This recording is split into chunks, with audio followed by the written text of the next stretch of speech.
Thank you, Jimmy. We will not waver in our commitment to see that justice is done for this terrible act in Benghazi. And make no mistake, justice will be done. That was the President of the United States over a year ago. We're investigating exactly what happened, but my biggest priority now is bringing those folks to justice. That was the President of the United States over a year ago. No one has been arrested. No one has been prosecuted.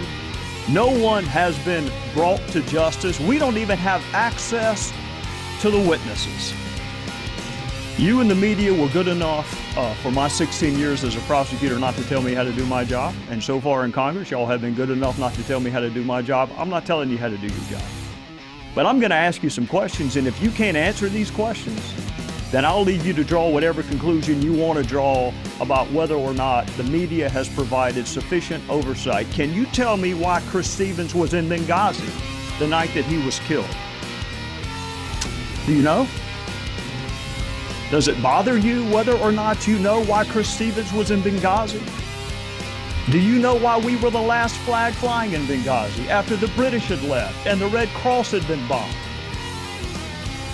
Do you know why requests for additional security were denied? Do you know why an ambassador asking for more security days and weeks before he was murdered and those requests went unheeded? Do you know the answer to why those requests went unheeded? Do you know why no assets were deployed during the siege? And I've heard the explanation, which defies logic, frankly, that we couldn't have gotten there in time, but you know they didn't know when it was going to end. So how can you possibly cite that as an excuse? Do you know whether the president called any of our allies and said, "Can you help? We have men under attack"? Can you answer that? Do any of you know why Susan Rice was picked? The Secretary of State did not go. She says she doesn't like Sunday talk shows. That's the only media venue she does not like, if that's true. Why was Susan Rice on the 5 Sunday talk shows? Do you know the origin of this mythology?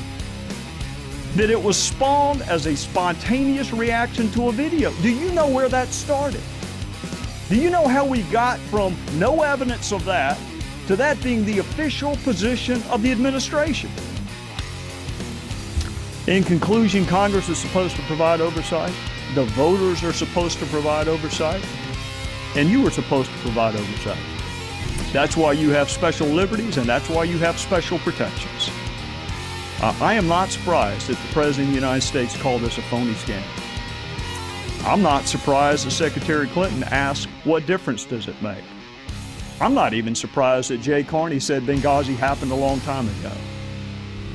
I'm just surprised at how many people bought it.